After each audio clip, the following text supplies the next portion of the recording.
Here we are on beautiful Jones Street. You saw Ted Jones. We're facing the camera. Hell yeah. Great.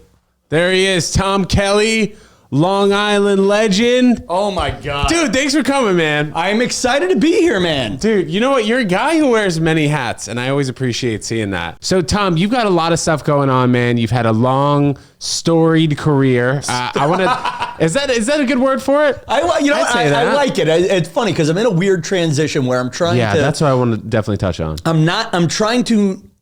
We'll be able to drop celebrity buzzwords in a bit. Hi, Tom Kelly, host of the Tom Kelly Show podcast, Tom Kelly Show on Instagram. Yeah. But you might know, but then you have to do the credit. And then it's like, but you might know him from working at the $100,000 pyramid, from doing warm-up at Good Morning America, from doing warm-up at The View. And what I hate about the credit is it's something you've done. It's not what you're doing, and it may not be what you're doing next. And like, even when I dropped working at The View, that's like 6 years ago now. I mean, it's an important part of my life. And what's funny is the show's gotten so much more political since I've left that there are rooms where they ask me not to say I worked there. Really? Yeah, because people get angry. But are those rooms in particular, like when you're coming out as the host or when you're doing a set, or does it really matter? The fact that I'm on their stage, and they're not wrong. I went up as the guy from The View or the guy from ABC, and they got complaints in the Gmail the next day. You know, so have I noticed anything changing? Not necessarily with the audiences or anything, not with the algorithms, but I have noticed a few friends that you might have in common going like, I can say I wouldn't fuck a trans chick because Trump's in office now. Like, I've seen it on the hacky end. I've seen a little bit of balls where I've stopped talking politics for the most part because no matter what I say politically, it's not enough for the people who are passionate about it. Like, I am from Long Island. What part of Long Island? Massapequa, which is on the Nassau-Suffolk border. Okay. You grew up where? In the city, or you grew up out there? Yeah, I grew up on 18th Street and 2nd Avenue. I'll argue you have not, for as much as you have roots on Long Island, I have roots in more of the working class Long Island. Working class Caucasian Long Island. You know, like my joke about my town growing up is it's a town of working class people who left Brooklyn and Queens and the Bronx to move to Long Island for better schools so their kids could do better and then their children don't. That's the stand-up-y joke that's not quite working all the time. We're working on that. You were just talking about Manhasset the other day, which sounded kind of related to that, no? It did, or my understanding of it might be wrong. You're the Long Island expert. Dude. I may not be. Listen, or the best part you is, are. You know what the funny part about being an expert on anything? Up, yeah. No, I have no certifications. Yeah, you're right. You know, the self-proclaimed expert, or the fact that I'm calling you an expert. No, and there you go. I am the self-proclaimed Long Island expert. That's a whole other thing where.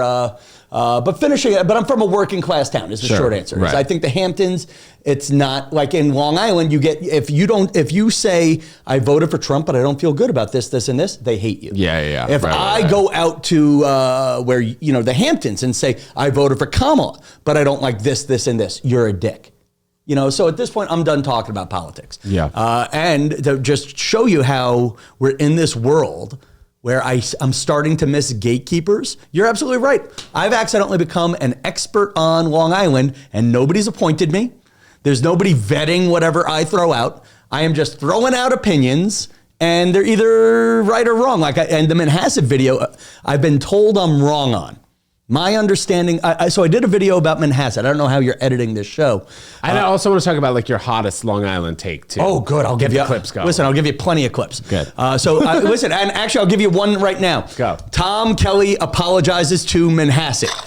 I may not. Manhasset, which is a rich town, I said was not as rich as neighboring Port Washington. And that has offended the people of Manhasset. I honestly, being a person who's from the city, I thought that was the case. Now, if you read the book, The Tender Bar, which is about a guy who grew up and became a journalist for the New York Times in the year 1999, before you were probably born. 1999? 1999. Okay. And Ben Affleck, the best rich guy to play poor guys, is in the movie. That's about Manhasset. And I think Manhasset is a town where everybody pretends they're working class when they're really not. And then I said, it's not as rich as Port Washington, and all these people are like, have you ever been there? Right. You know, so I hop around. So like what I have found with my comedy is I'm a comedian who worked at TV shows. I have a certain amount of fame. I've opened for Taylor Swift, granted on a TV show, but I've opened for Taylor Swift for the sake of the story 5 times. Nobody cares.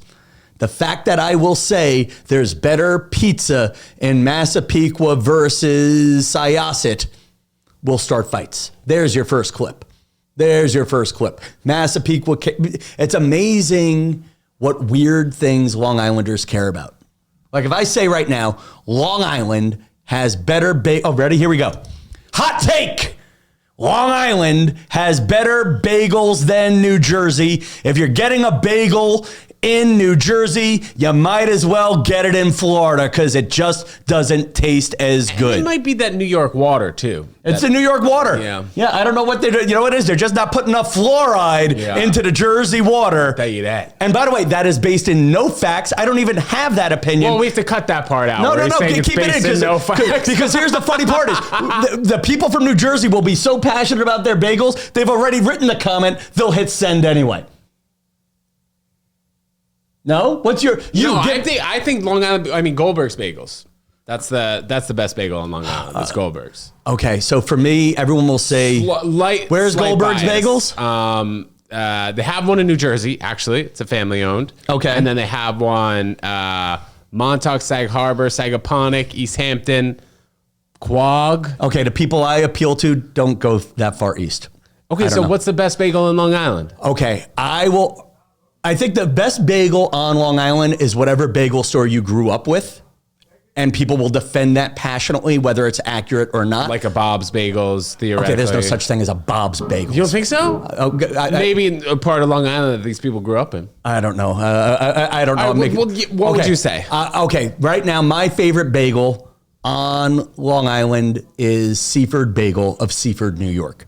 Now, Bagel Boss does a good job, but by the time I get there, they're kind of cold. I like the independent, single unit bagel shops. So my favorite bagel shop, Seaford Bagels of Seaford, New York. But here is my hot take. Wait. Before you give your hot take, how have you not figured this out yet? What, my favorite bagel? The king of Long Island has not figured out what his favorite bagel is? I just got told. That's crazy. There you go. I got a whole series for you, bro. Well, and I just got told by an agent I need to lose 20 pounds, so I can't take your work. All you need is one bagel a day. It's like the Dave Portnoy pizza guy. This has the pizza guy. But I hate this. You know, give me your hot take before we forget. Okay, hot take. Yeah. And I'm going to give it to you as a clip. So I apologize to those of you listening to the full 1 hour show. Don't apologize. Keep listening. Okay, keep listening. But here we go. My hot take. My favorite bagel store is Seaford Bagels of Seaford, New York. It's mom and pop. What exit is that on the It is at the bottom of the 135. Right at the 135. Head east, and you're there in like 3 feet. It's great. Best bagel store on Long Island, Seaford Bagel. I'm going to say this. Pop-Up Bagel, which is a chain popping up in New York City, is as good as, if not better than, any Long Island bagel, and it makes me cry. Or it's I'm going to get canceled for that. But they do. That's like calling out a mom and pop's coffee shop and then saying Starbucks is as good. Okay, but this is the difference is what Pop-Up Bagel does is they do the best thing that a bagel is for me. For me, a bagel is a memory. It's dad woke up before the rest of the family and drove, got a bag of bagels and a paper bag, dozen bagels.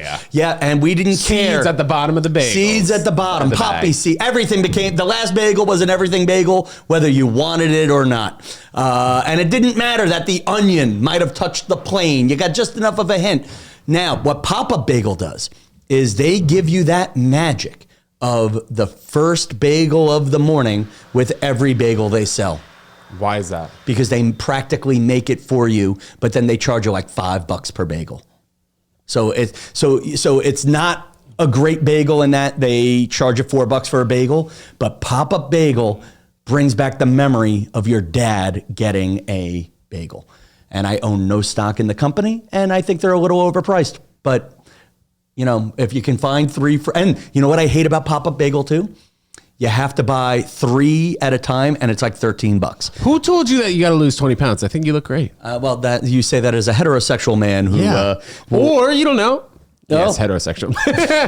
Why, somebody told you that you need to lose 20? Commercial agent said, I can get you work if you lose 20.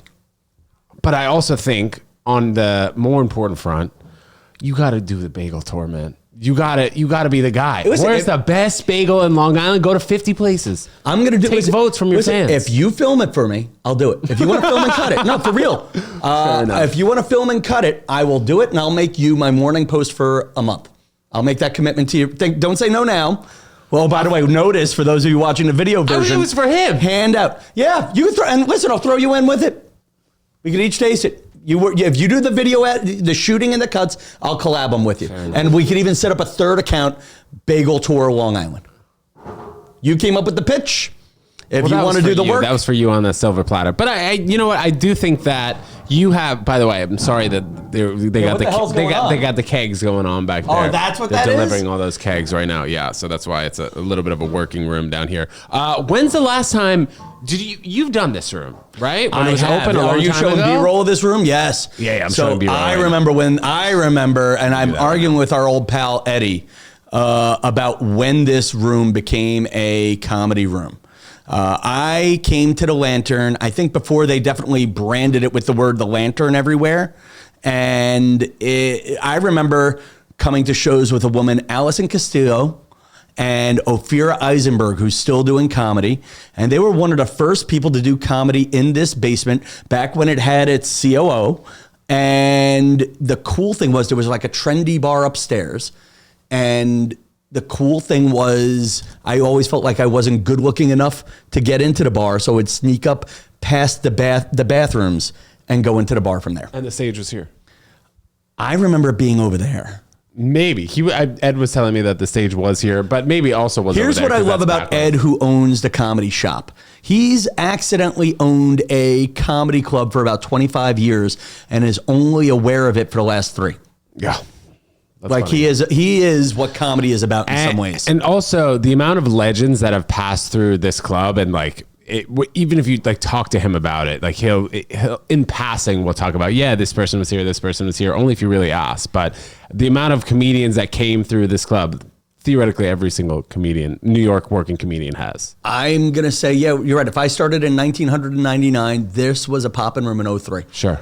And even just like Ophira, who's like NPR's darling, and they were in a scene of cool feminist comics before it was cool to be a feminist, you know, and they were inclusive. It wasn't exclusive. Yes, it was a show that had mostly women, but it wasn't like, hey, you're a guy, get off our show, get out of here. Like there was none of that. It was just this place was. They had a cool show on Friday nights with a very smart crowd. I don't think I ever got a laugh here in the old days. And yeah, but they were, and God bless Ed, the owner, Eddie Brady, the owner, who is a fun man, a good man, an Irish man. I have similar roots with him. And he just was like, yeah, man, the bar sales were great. And you know what? That was kind of awesome. He just cared about asses in chairs and beer sold, and he was happy. And that was kind of what made this place great. To quickly transition and somewhat random. Are you on Snapchat at all? I'm on it, but I don't use it. Okay, we got to get you. What do you do with it? So one of the heads of comedy at Snapchat, I work like pretty close with in terms of doing content. Right. But I think your content would do very well on Snapchat. I need help figuring out how to post. I'll help you figure that out. Let me be old guy for a minute here. Sure. I don't know how to put up a Snapchat without making it disappear. I have nephews ranging from the age of 33 down to, let's make it 11 or 12. Yeah. And then I have grand nephews under that. But I have a 16-year-old nephew. I'm like, hey, blah, blah, blah, blah, blah, blah, Snapchat. And they use it a lot, right? And he just made this face like, I don't need you on another platform embarrassing me.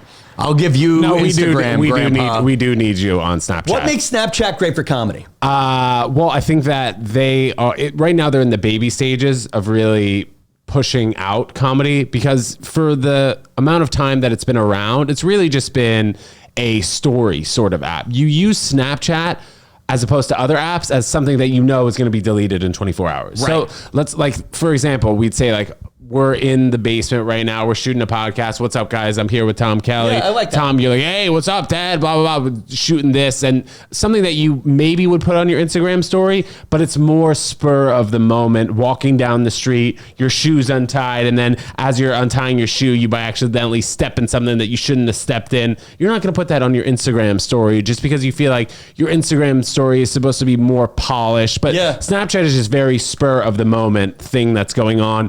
Thought that you wouldn't post on TikTok. So Snapchat is trying to bring more comedians onto the app to post their vertical clips, post polished content, which in the past they have not really had. So here's how I describe myself in this age of new media.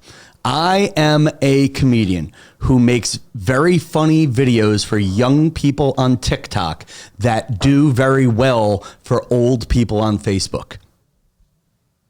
I've tried to make that work as a joke, but it is a statement of fact. I am killing it on Facebook accidentally. Also on Snapchat, you have to be PG-13.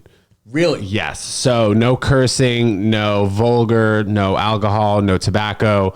And if you do any of those things, they won't give you warning like a TikTok or a Facebook or an Instagram. They'll just shadow that content. So it only goes to your story. Oh, fuck. Will they shadow the next video too? No, they only shadow that one. Oh my God, the king of comedy! Hey! Look who, just as I was talking about you too. Wow, look at all these Long Islanders here. Oh my God. Got the matching set. Yeah, how you doing, buddy? What's up, dude? We were just talking about you. We were Long just talking Island, about you. huh? Long Island's finest. You're my favorite comedy club owner. Wow. I called you the comedy club owner who didn't know he owned a comedy club for the first 15 years. Nice, true. He might have a point there. Might have a point there. What's up, though? I love that you look too young to know all that, though. I do. I was a baby though when you first opened Well, he's this been room. here That's for a fair. long enough time. Okay. Are you carrying the kegs through here next? No, we're good. Interrupt you guys. Come on. No, you're good. I wanted to transition into this People magazine article. Oh. I'm sorry that it's taken so long to bring up in this podcast episode, but it's very with the times. This came out today. Yeah. You found a diploma, a high school diploma, and now you're on the search to try and giving it back to someone. Please, let's talk about it. Okay, so I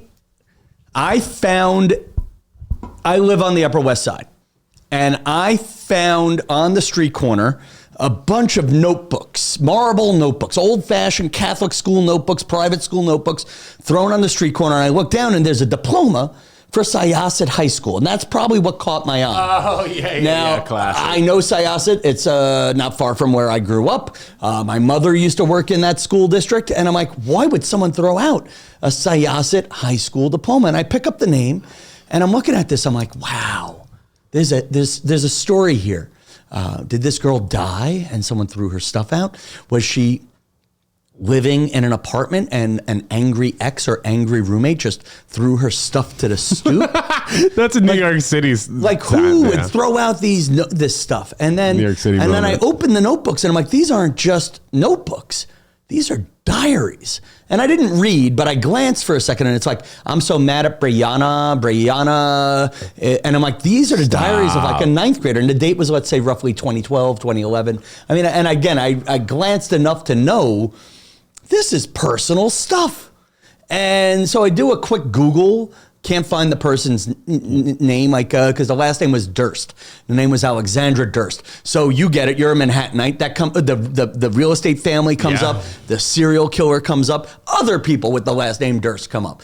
And it turns out, I'll give away the ending in the end, whatever her name was on her high school diploma is not the name she goes by every day. So I make a TikTok with the help of a person who, passed by on the street saying, hey, if anybody knows this person, if she's alive, I'm going to gather these belongings up and put it in my apartment because I feel like this is just too personal to have been disposed of on the street. Video, surprisingly, goes viral on TikTok. And sorry, quickly, where did you find these documents exactly? Like where? All just on the street corner of 74th and Columbus, on top of a bed frame. And now messages are coming in. I think I knew her. I went to high school with her. Another guy goes, I happened to pass that corner. I saw a homeless guy going through someone's garbage can. And by the end of the day, and it was St. Patrick's Day, by I'd say about 7 o'clock, I get a message from the girl's father saying, it turns out I live on the block in the apartment building next door to yours. And I threw that stuff out, and somehow someone went through the trash and put all that stuff out there. I didn't realize I threw out a box of important things. I'd love to claim it. And I brought the stuff back, and the guy could be either of our dads. A nice guy who was a successful lawyer who built a podcasting studio in his 2-bedroom retirement apartment, which he shares with his wife. And what happened was, I guess he lived in Syosset, took a bunch of family belongings into the city. The wife said, throw that box out. He threw that box out, not knowing what was in that box. Right, and also being a lawyer, he probably had so many boxes that he was just ready to get ready. If you talk to this guy has like 5 storage units all around the world. Sure, yeah. okay. I mean, for the money he's saving, downsizing to an apartment, he is wasting at the storage place. Sure. And yeah, the guy, great story on the guy. And then the lesson from this story is, you still live with your folks? No. Okay. Get whatever you care about out of that apartment. Get whatever you care about out of that house, because you never know when your parents are going to just be in a mood and say, oh, that's just a notebook, and throw it out. Right. Oh, that's just a stuffed animal, throw it out. Like me, when my parents' house got beaten up during Hurricane Sandy and I knew they were going to do construction, I took my childhood teddy bear out. And now it's on a bookshelf. But I know I'd be sad if that got thrown out. Sure. Now I look like creepy guy who still has his childhood teddy bear in his apartment. Right. But just in case Dad got cranky. Because my father threw out all my comic books. But he threw out all the good ones. You think those are worth something? The ones that were worth $10 a pop, he threw out. And then he kept 1 box of stuff that's worth like 8 cents a piece. You know, like he wasn't being a douche about it. He just said, all right, that's taking up space. We need it. Right, totally. We need the space. He doesn't have it. You know, yeah. So anyway, the lesson, and it turns out the girl, I recovered what diaries I could find. And again, without reading it, just enough to know, like, I wouldn't want my diaries out on a street corner. You know, and it feels like such a nostalgic moment that I think that people really would latch on to. Like, yeah, you don't even really think about that. Think about how many times your parents will just throw something out because it's taking up space. But then a guy like yourself found this and then thought in your head, this would be important to me. So let's try and find the owner of these documents. You know, and it's funny you say it like that, because now you wonder how much of this is about her and how much of this is about me. Like, did you keep diaries as a kid or journals? You know, I used to know a comedian that had a line, I never kept a diary, I kept a captain's log. Yeah. You know, like, but I kept journals. No, I think it's more about her. I think you were just the guy who thought like, oh, if I lost this or somebody threw this out, I would like it back. So, and then it just happened to become a viral hit. Well, then, so the 2 things are, one, I had 2, kind of like your line about giving me the bagel store idea. Part of me is like, what if I did a new Instagram account, Tom reads Alexandra's diary, and again, just the 1 page I saw here and there. There's like, I'm so mad at Brianna. She cheated off me in math class, and and Bobby isn't calling me back. It was like that kind of stuff.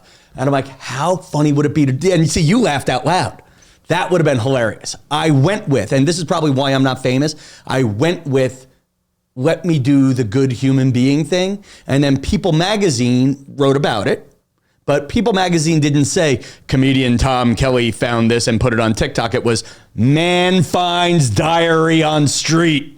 And I'm like, God. Maybe it's more concise. The article was poetic. The article was great. But God, it would have been good for my career if you said, brilliant viral comedian finds diary on street. You know, like just a few extra adjectives could have boosted me up, because I think I got all of 7 followers off the story that was exposed to 14 million people. But on the bright side, you're also getting a lot more on social media because you really have found your voice. And in talking with comedians and influencers and social creators on this podcast and in the past, and at comedy clubs all over the place, people do say once you find your voice, you have an easier time gaining traction, which you seem to have found.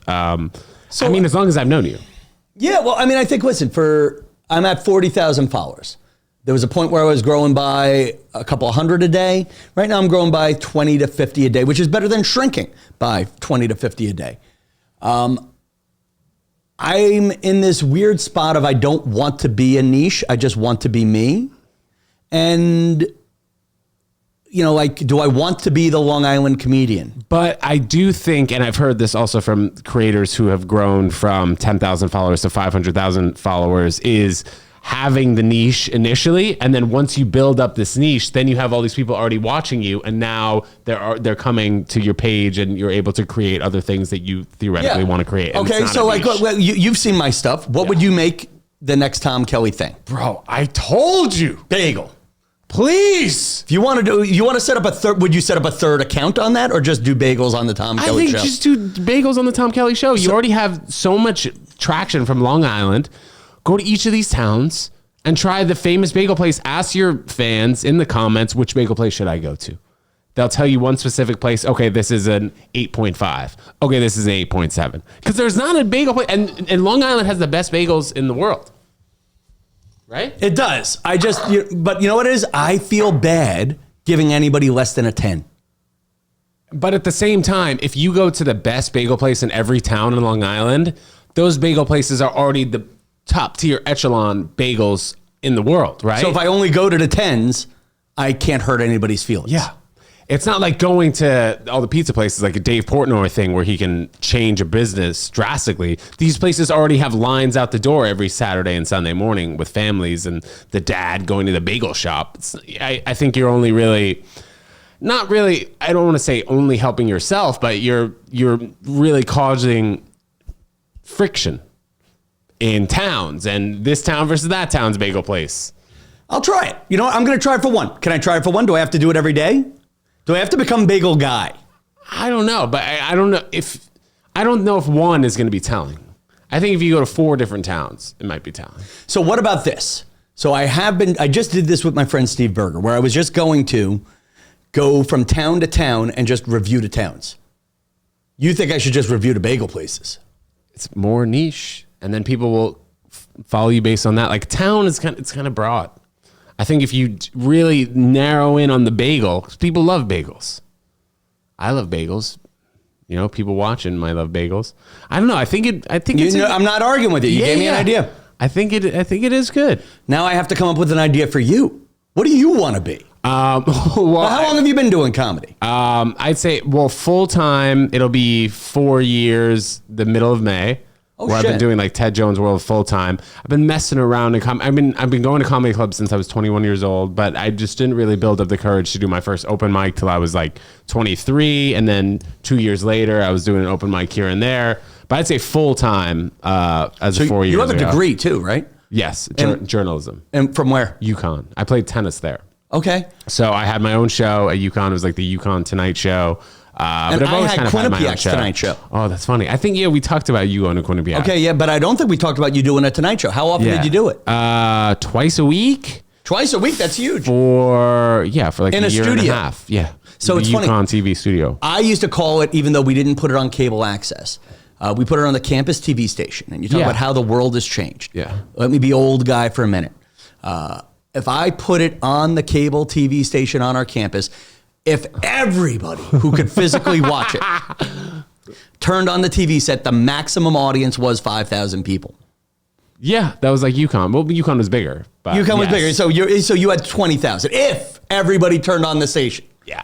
At the time you happened to be. Sure. I had to play a VHS tape and I was the only one who would remember to put the VHS tape in and press play so it would go out to the whole campus. Now, I have $100,000 worth of camera, $100,000 worth of editing machine in my pocket. But deep down, that's when I was kind of happy. I love the idea of small friggin' niche show in a neighborhood. Like part of me wants to do the Long Island Tonight Show. I have an idea for it. I'm actually the next 3 episodes of the Tom Kelly Show are what I think will be the Long Island podcast.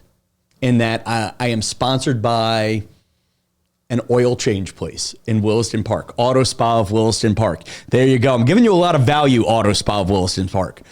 And I had two comics you might know, Carla Okerson and Fat J.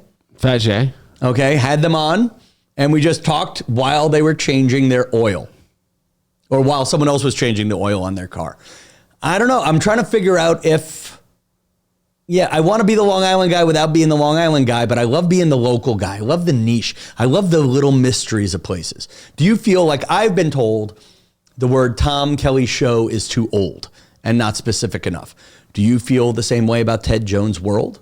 No, I feel like I can encompass mostly everything that I want to encompass into the Ted Jones World brand, whether it's like sketches, man on the street, stand-up, vlog, podcasts, and those are all the things that I like to do. So that's everything I want to do. You're like 25-year-old me with better hair and better athletic ability right now. But here's my question. Is that too much? Are you offering them too big a smorgasbord? Should it just be Ted Jones Tennis Pro on one account, Ted Jones?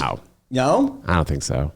I've heard that argument, and I've heard and on the YouTube front too. Like this channel is only Ted Jones World Podcast, and then I have a separate channel that I do vlogs, sketches, and stand up. And that came about a year and a half ago from a bigger creator. Shout out Mario Adrian, who's a great stand up. Yeah, I love him. Yeah, so he suggested that I created another YouTube channel, and I understand that it's also from if I didn't have to deal with the algorithm perspective, I would have just put everything on the Ted Jones World. But now it's like, okay, I put an hour podcast with Tom Kelly, and then the next video that's on it is going to be a minute and a half sketch. So like from an algorithm perspective, it doesn't work. But if I were to just wanting to put everything on one channel, I theoretically So I've been dumping everything on Tom Kelly's show, and I have like 10,000 subscribers there, but I'm pretty sure half of them are dead. Not using, it's, the hard part with an old account is it's an old account, so you don't know who's still going to it.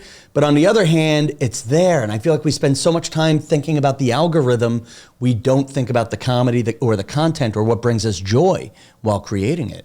What brings you joy when you're creating stuff? I think if I did a good job, like I love editing. I love shooting something, and then I love putting it together and seeing how it comes together. What are you cutting with nowadays? Final Cut. Okay, on really? Computer, yeah. And I then use also Final Cut, and I've been told I'm an old man for that. No. What do you get out of Final Cut? I hate the captions. Well, they have so many. What do you mean? You can't. It doesn't do auto transcribing. Sure, you're right. From what I know, yeah, you're right. Yeah. I don't know. Maybe there's an add-on setting that does, but also I'll do clips on it, and I love that I'm able to specify what kind of font I like.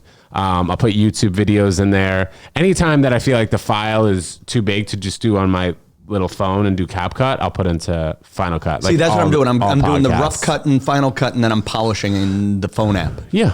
I mean, that's what most people I feel like are doing. What about DaVinci? People Is that won't worth bring my it up. time? No. Why? Final Cut's better. Yeah? I think better so. Or just... I used to use DaVinci and I didn't like it, and then I switched to Final Cut, and now I like it. And people do Adobe Premiere, but I think Adobe Premiere and Final Cut for what we're trying to do is perfect. Okay. I'm going to ask you, what's your craziest Long Island hot take? Because I could go for hours on this. I know, but you're the Long Island guy. No. But you have a.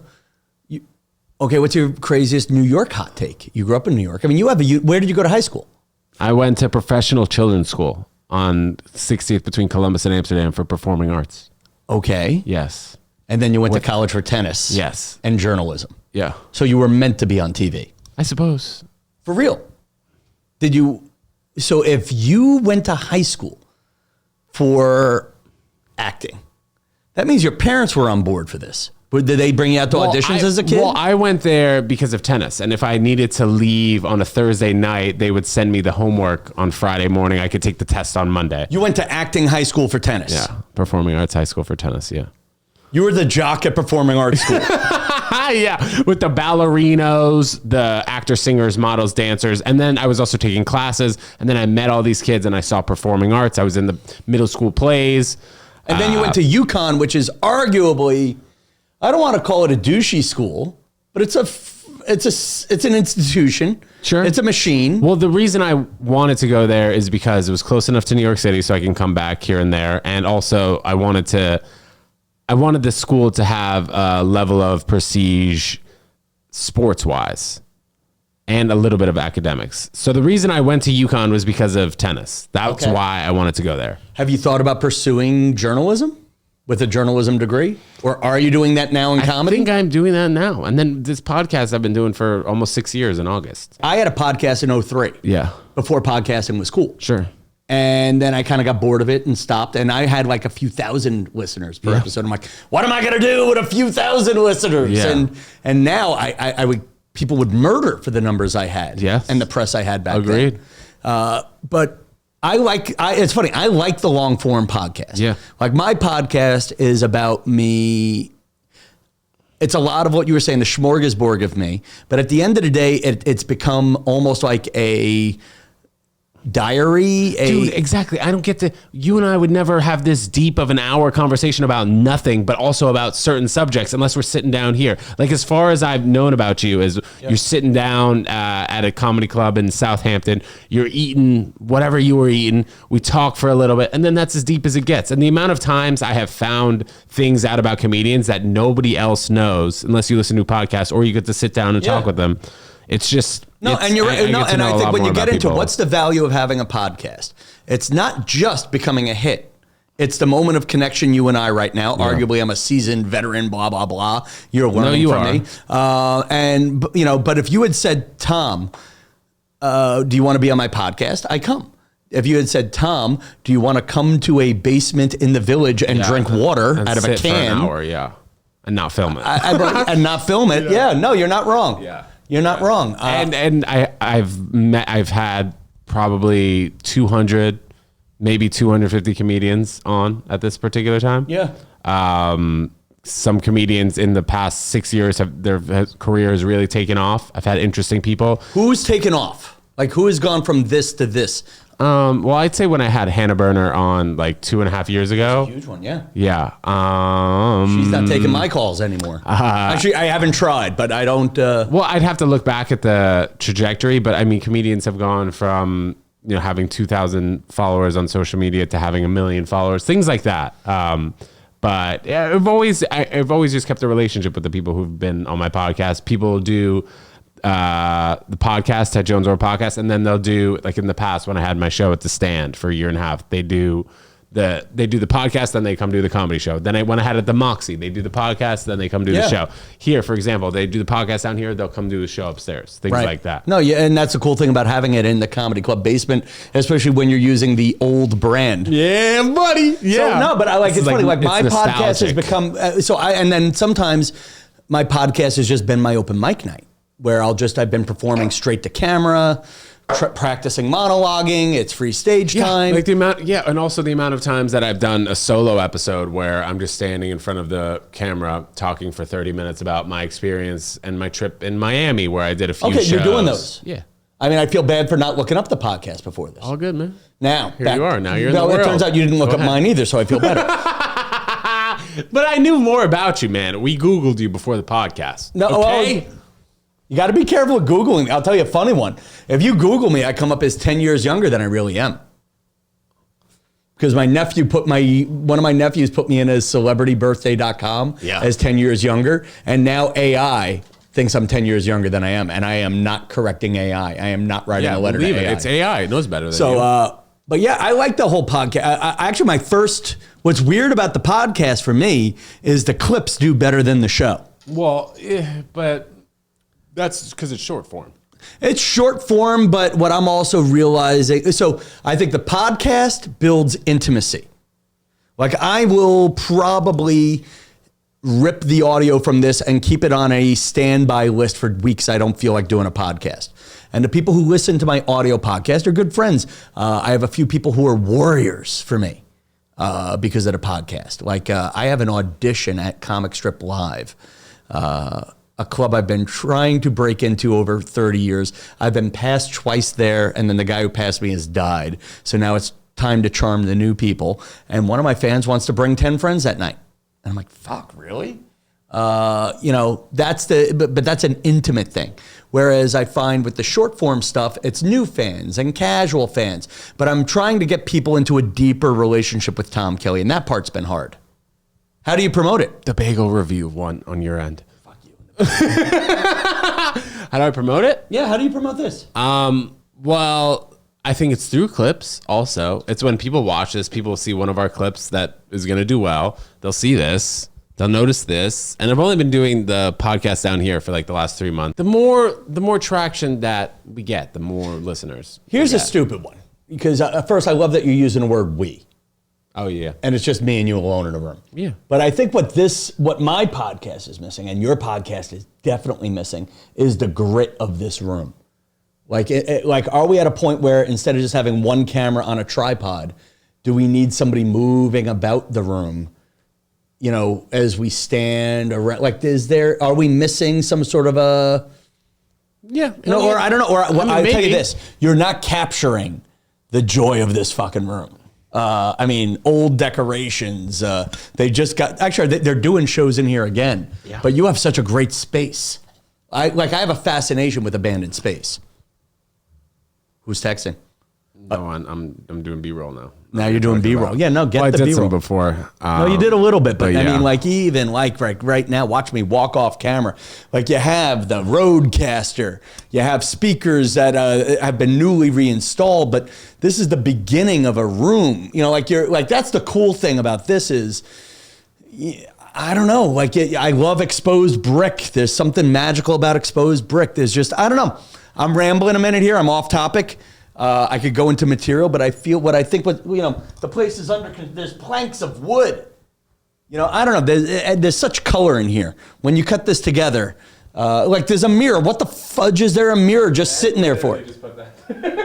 like the thin line between past comedy club, future comedy club, and owner's storage room. So is the comedy shop of the Village. It's like also New York City, all three of those things put together. Yeah, it's just the smell of dreams is, the smell of sawdust and broken dreams. So is the old lantern.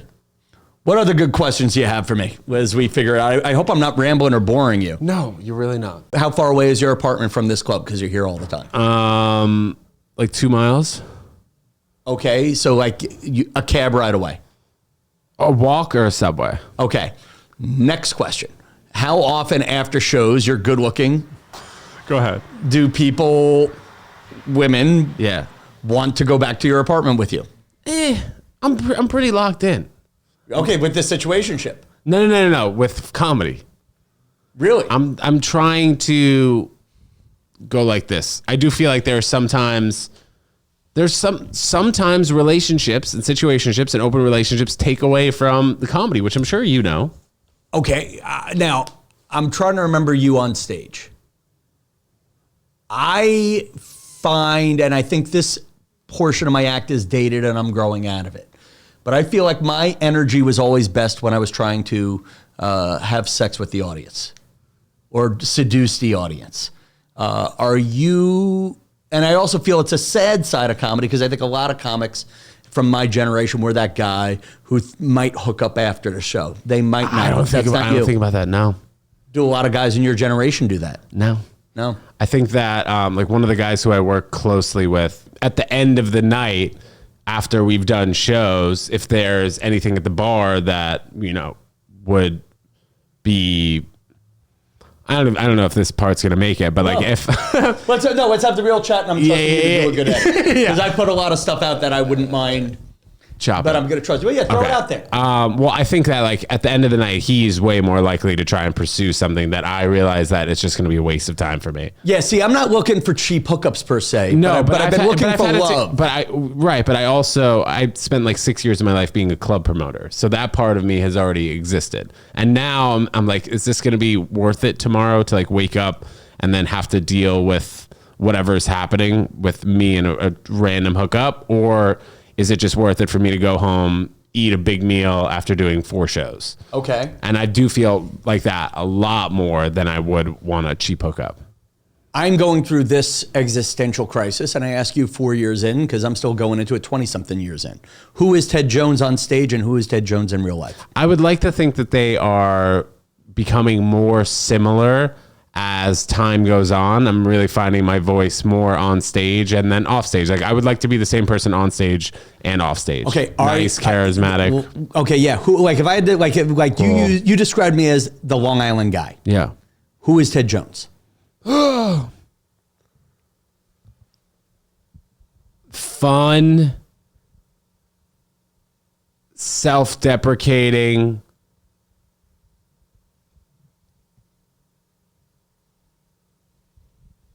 and then also not what's the word for not self-deprecating, but also deprecating of other people and Biting, cultures. witty. Yeah. Okay. Like I'll go on stage and I'll have no problem making fun of everyone in the audience. The Indian table to the left, the Chinese table to the right, the Jews in the back, the Russian guy on the left side. Everyone I have no problem. Do you do it by ethnicity? Yeah. Okay. Yeah. Yeah, I'm kind of over. yeah. Or it's funny, I do it, but I feel like people don't want that from me No, I anymore love based it. on how I look. I love it. And I'll do the accents too. I love it. Really? Yeah. You're trying to get canceled. Why I'm are not you? trying to get canceled. I just love it. And people love it. What accents do you do?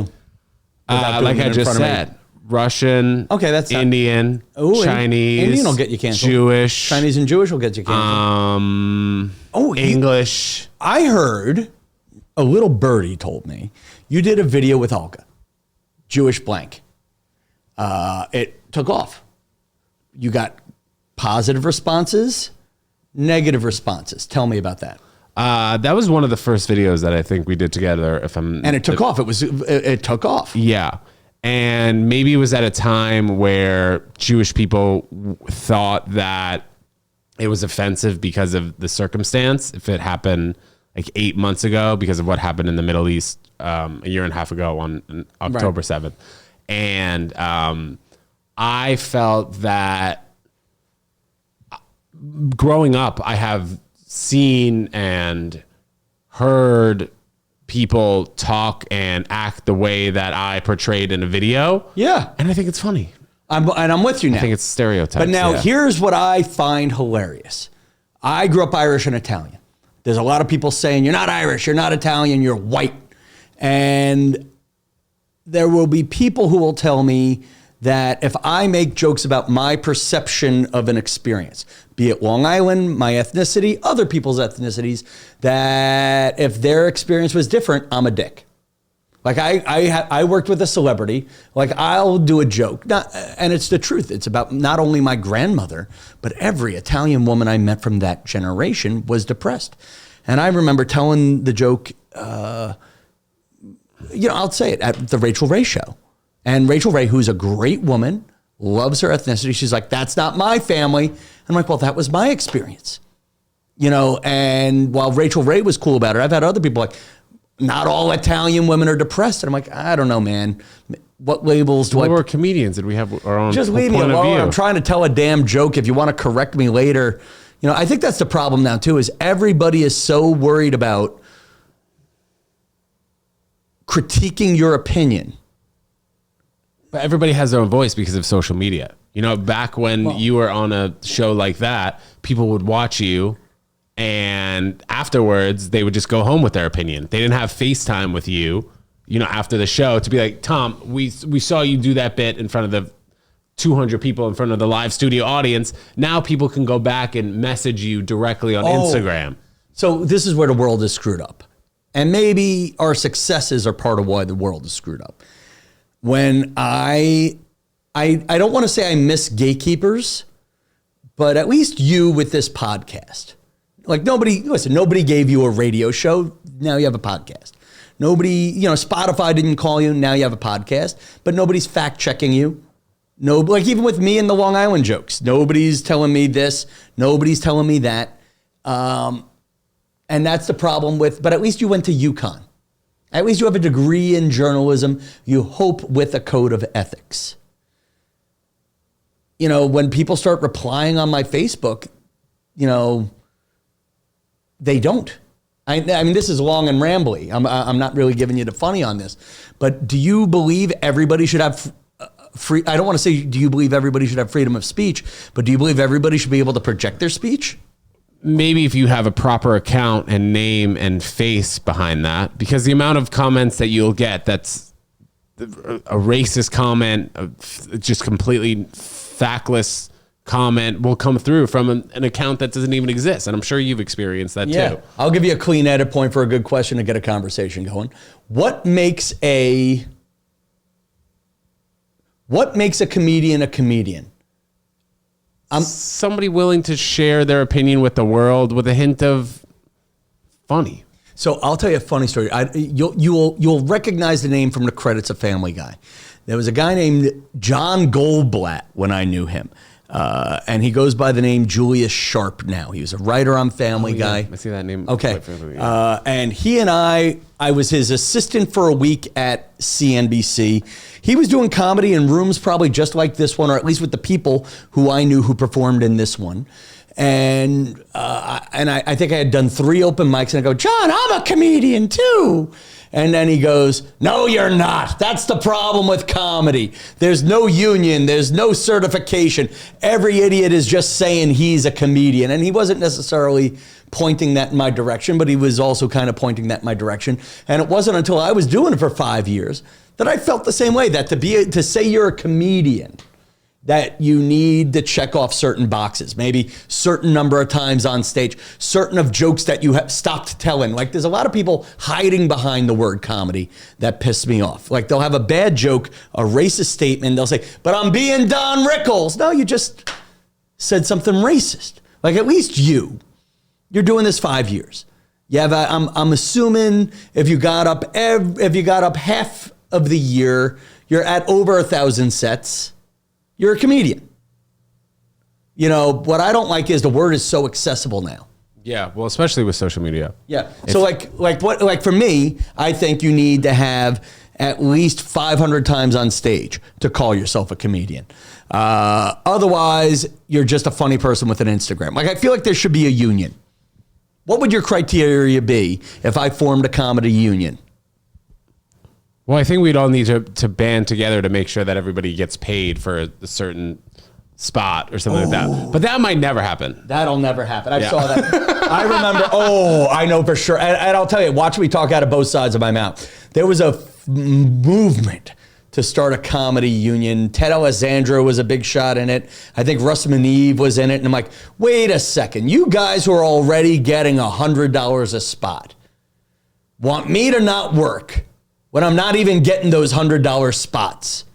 I mean, we are a business of cockroaches. I think that's the hard part for unionizing for money. Yeah. If every comedian that works at the Bob's Comedy Club and Bagels, call back to an hour ago, if every comedian refused to work that place, there'd be another 50 ready to go in that minute. Right. And they'd be talented people. Yeah. That's the part that makes me angry. Right. What else do you want to know about me? I know we've been doing this an hour. I don't want to talk your ear off. We need a big ending. We're not at our big ending. I think there's going to be a lot that winds up at the floor, and then you're going to come up with your big Yukon journalistic. What would you want people who don't know something about you to know? Beyond the Google and beyond the successful daytime TV. And now you said that you're going through, cut back to an hour ago, we were saying, you're going through a little bit of a transition right now. So here's my thing is, actually, I was known for all this shit. The guy who warmed up at this, the guy who did this, the guy who did that. And then the pandemic came and those labels that made me feel good were taken away from me. And, now you got the Long Island comedy, but like right now I'm at 40,000 followers on Instagram doing Long Island jokes. Is being at 100,000 going to suddenly make me happy? Probably not. And the one thing I've gone through when I thought my career was over is I want what I did to matter. Let's face it, at the end of the day, I'm not going to be David Letterman. I'm not going to be Jimmy Fallon. I'm not going to be Hannah Berner, or maybe I will. Hannah Berner wasn't Hannah Berner 2 years ago. But let's pretend I'm not going to be a big name. What do I want from my experience as a comedian? I hope that I brought people joy, maybe at times when they couldn't feel it.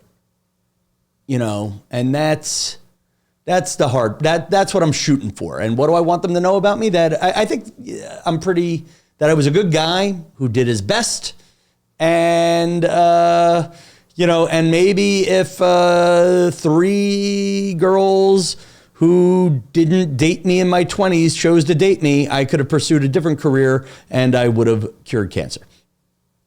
It's funny, there's 2 sides of me. There's a side of me that I've been using ChatGPT as my therapist. I've been writing a diary as part of a writing project. And then I've been putting the pages into ChatGPT. And the scary part is ChatGPT's findings on me are, in 3 weeks of using it as a therapist, are the exact same as my therapist's after a year. Which is, I think everybody has a why for why they're a comedian. Sometimes my why is I want to prove people wrong. That the people who thought when I was in high school that I wasn't good enough to be this, I wasn't good enough to sit at the cool kid table or whatever, that I proved them wrong, that all the girls who wouldn't, make sweet loving to me, that they were wrong for choosing whatever guy there was a lot of that. And ChatGPT says, get away from that. So does my real therapist. But the truth is, at the end of the day, I want people to think he was good and he made me happy when I needed to be made happy. Well, just from seeing that from above and from an outside perspective, I think you are, man. Thank you. I hope so. No, I feel like I think so. I feel like it's funny. I hope this ended the way you wanted it to end. No, it did. Tom, I really appreciate you coming on the pod, man. And I'm happy we formed this. Well, it's the beginning of a friendship. This. Yeah, of course. And now, ladies and gentlemen, stay tuned for Ted's sex videos. That's on the Patreon, actually. You guys are not going to get that for free. You get enough content for Tom Kelly eats bagels at places he doesn't want to eat bagels at. Oh, you made the freaking commitment. Directed by Ted Jones. I don't know about that far. All right, Tom. Before we get out of here, please let us know where we can find you, and if you got anything exciting there we go. You can find me. You can find me, Tom Kelly Show on Instagram, Tom Kelly Show on Twitter. Who the hell pushes Twitter? It's not even around. But I'm Tom Kelly Show across the board, and the Tom Kelly Show podcast and YouTube is where I'd feel good if you guys found me there. Goodbye, everybody. Thank you so much. Look at that. Look at that. Out of focus. That was fun, man.